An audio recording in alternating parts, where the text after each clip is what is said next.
Juan Kapitulo 21. Pagkatapos ng mga bagay na ito ay napakitang muli si Jesus sa mga alagad sa tabi ng dagat ng Tiberias, at siya'y napakita sa ganitong paraan.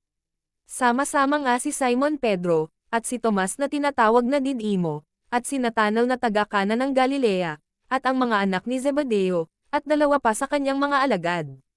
Sinabi sa kanila ni Simon Pedro, "Mangingisda ako." Sinabi nila sa kanya, "Kami man ay magsisisama sa iyo." Sila'y nagsiyaon, at nagsilulan sa daong, at nang gabing yaon ay wala silang nahuling anuman.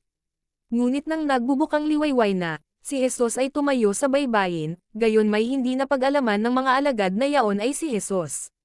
Sa kanila nga'y sinabi ni Jesus, "Mga anak, mayroon baga kayong anumang makakain?" Nagsisagot sila sa kanya, "Wala." At kanyang sinabi sa kanila, "Ihulog ninyo ang lambat sa dakong kanan ng daong, at makakasumpong kayo." Inihulog nga nila, at hindi na nila mahaylad dahil sa karamihan ng mga isda. Yaong alagad nga na iniibig ni Jesus ay nagsabi kay Pedro, "Ang Panginoon nga." Kaya't pagkarinig nga ni Simon Pedro na yaoy ang Panginoon, ay nagbigkis siya ng kanyang tanika, sapagkat siya'y hiyubot-hubad, at tumalon sa dagat. Datapwat ang ibang mga alagad ay nagsilapot sa maliit na daong, sapagkat sila'y hindi lubhang malayo sa lupa, kundi may mga 200 siko, na hinihila ang lambat na puno ng mga isda. Kaya't nang sila'y magsilunsad sa lupa, ay nakakita sila doon ng mga bagang uling, at isda ang nakalagay sa ibabaw, at tinapay. Sinabi sa kanila ni Jesus, "Mangagdala kayo rito ng mga isdang inyong nangahuli ngayon."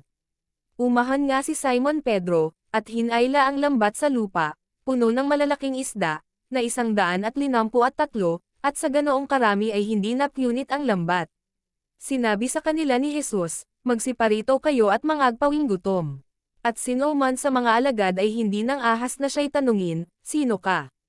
Sa pagkaalam na yaon ang Panginoon. Lumapit si Jesus, at dinampot ang tinapay, at sa kanila'y ibinigay, at gayon din ang isda. Ito'y ang ikatlong pagpapakita ni Jesus sa mga alagad, pagkatapos na siya'y magbangon sa mga patay. Kaya't nang manggakapagpawing gutom sila, ay sinabi ni Jesus kay Simon Pedro, "Simon, anak ni Juan, iniibig mo baga ako ng higit kaysa mga ito?" Sinabi niya sa kanya, "Oo, Panginoon, nalalaman mo na kita'y iniibig." Sinabi niya sa kanya, "Pakanin mo ang aking mga kordero." Sinabi niya sa kanyang muli sa ikalawa, "Simon anak ni Juan, iniibig mo baga ako?" Sinabi niya sa kanya, "Oo, Panginoon, nalalaman mo na kita'y iniibig." Sinabi niya sa kanya, "Alagaan mo ang aking mga tupa." Sinabi niya sa kanya sa ikatlo, "Simon, anak ni Juan, iniibig mo baga ako?" Nalumbay si Pedro sapagkat sa kanya'y sinabing makaitlo, "Iniibig mo baga ako?" At sinabi niya sa kanya, "Panginoon, nalalaman mo ang lahat ng mga bagay, nalalaman mo na kita'y iniibig." Sinabi sa kanya ni Jesus, "Pakanin mo ang aking mga tupa. Katotohanan, katotohanang sinasabi ko sa iyo, nang ikaw ay bata pa, ikaw ay nagbibihis, at ikaw ay lumalakad kung saan mo ibig, ngunit pagtanda mo'y iuunat mo ang iyong mga kamay, at bibigkasan ka ng iba, at dadalhin ka kung saan hindi mo ibig." Ito nga'y sinalita niya, na ipinaalam kung saanong kamatayan ang iluluwalhati niya sa Diyos. At pagkasalita niya nito, ay sinabi niya sa kanya, "Sumunod ka sa akin." Si Pedro, paglingon, ay nakita yaong alagad na iniibig ni Jesus na sumusunod, na siya ring humilig sa kanyang dibdib sa paghapon, at nagsabi, "Panginoon, sino ang sa iyo'y magkakanulo?" Pagkakita nga ni Pedro sa kanya ay nagsabi kay Jesus, "Panginoon, at ano ang gagawin ng taong ito?" Sinabi sa kanya ni Jesus, "Kung ibig kong siya'y manatili hanggang sa ako'y pumarito, ay ano nga sa iyo?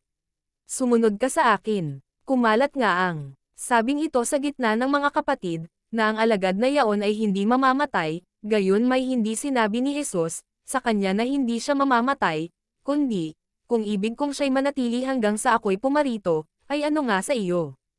Ito ang alagad na nagpapatotoo sa mga bagay na ito, at sumulat ng mga bagay na ito, at nalalaman namin na ang kanyang patuto ay totoo. At mayroon ding iba't ibang mga bagay na ginawa si Jesus, na kung susulating isa-isa, ay inaakala ko na kahit sa sanglibutan ay hindi magkakasya ang mga aklat na susulatin.